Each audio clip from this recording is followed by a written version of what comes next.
For over 2 decades, The Lord of the Rings has stood as one of the greatest, if not the greatest movie trilogies ever made.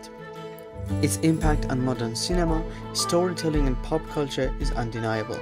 But for me, it's more than just a masterpiece of filmmaking. It's the best piece of modern media ever created. So what exactly makes it so timeless, so universally beloved, and so emotionally powerful? In this video, I'll break down the key reasons why Lord of the Rings continues to captivate audiences around the world and why it still holds such a special place in my heart. Since I'm just starting this channel, I'd really appreciate your subscriptions and comments. With that said, let's get to the video. I've broken down Lord of the Rings into 4 main parts: the story, the visuals, the music, and acting. So let's start with the story. What story is more universal, more timeless than the struggle between good and evil? It's a theme as old as the storytelling itself.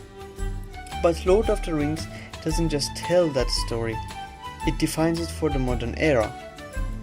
At its heart, it's a simple tale. The darkness of the world must be faced with courage, friendship, and sacrifice. But Tolkien's genius wasn't just in creating a plot, it was in building a living, breathing world where the struggle feels real. We see it in the journey of Frodo, a humble hobbit burdened with the fate of the world. We see it in Aragorn, a reluctant heir who grows into the king he was meant to be. And we feel it in every corner of Middle-earth, from the peaceful hills of Shire to the fiery chasms of Mount Doom. Tolkien's imagination took this old-age battle and rooted it in languages, cultures, histories, all of which made Middle-earth feel ancient and mystic, yet emotionally familiar. The depth is why this story has endured. It's why filmmakers decades later could adapt it into one of the most beloved trilogies in the cinematic history. And that's what makes Tolkien the father of modern fantasy. The Lord of the Rings didn't just inspire stories like Game of Thrones, The Witcher or Harry Potter. It gave us the blueprint, a story where the smallest people can change the course of the future, where evil can seem overwhelming, but hope, fragile, freaking hope, still fights to survive. Now let's talk about how these movies look. Visually, The Lord of the Rings was nothing short of groundbreaking, and somehow it still holds up to this day. In fact, let's be honest, it looks better than half the big budget blockbusters we see nowadays, even compared to some of the latest Marvel movies. At the heart of it all was a perfect balance of CGI and practical effects. Gollum, better known as Smeagol for example, was revolutionary. Gollum's visuals using motion capture didn't just change visual effects, it inspired James Cameron to create Avatar. Andy Serkis brought the character to life, but it was Weta Digital that turned him into a visual icon. But here's what truly sets these films apart: the obsessive commitment to practicality. They didn't just design a few props, they handcrafted hundreds of individual suits of armor and weapons. The orcs wore fully prosthetic makeup, not digital masks. Even the environments weren't green screens. They built physical sculptures of locations like Minas Tirith and Helm's Deep so massive they weren't miniatures anymore. They called them bigotures. The filmmaking was just as clever. To show the size difference between hobbits and men, for example, they didn't just rely on post-production effects.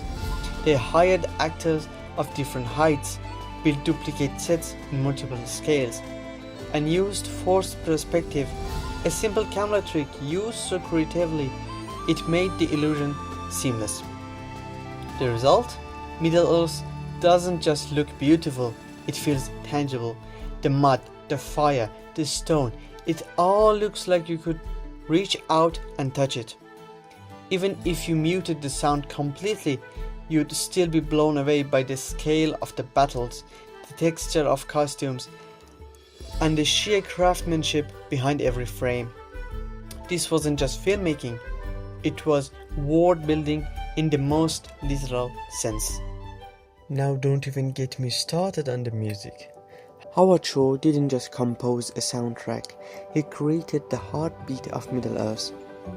His score is so powerful, so iconic, that even on your 100th rewatch, it still gives you goosebumps.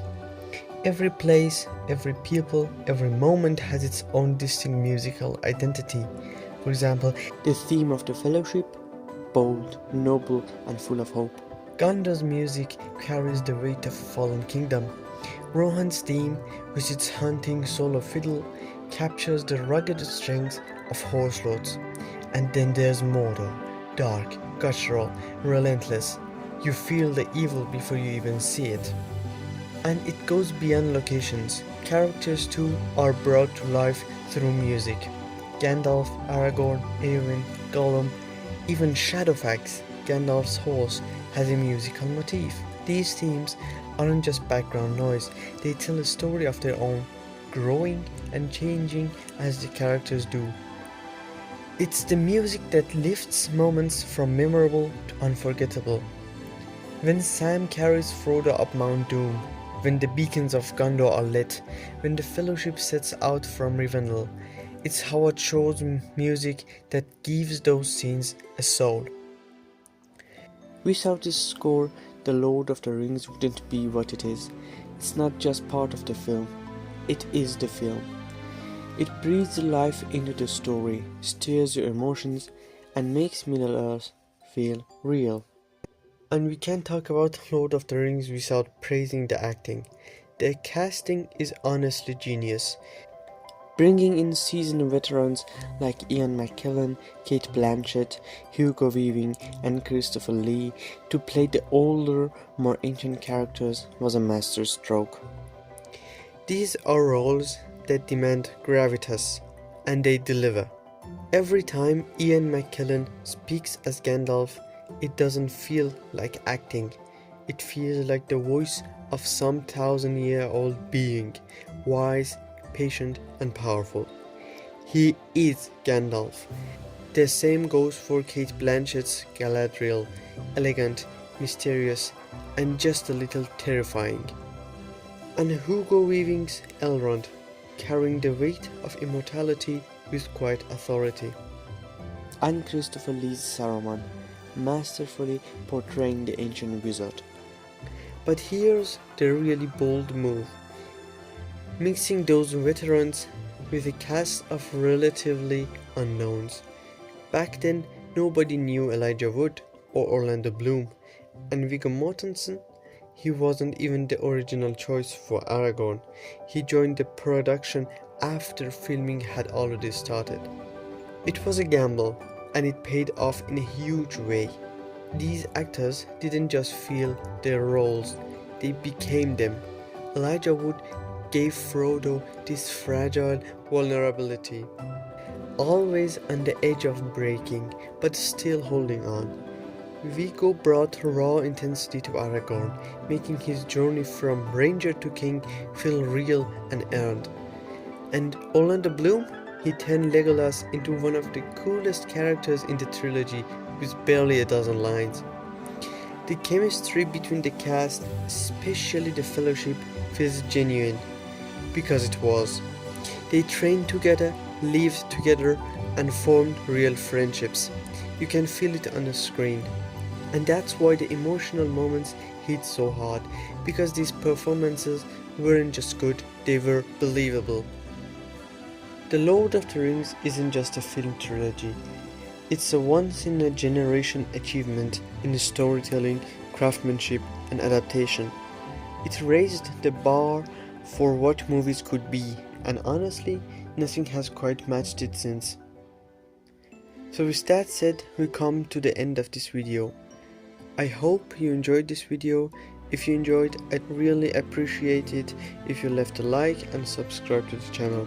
I'm just starting out and your support means everything.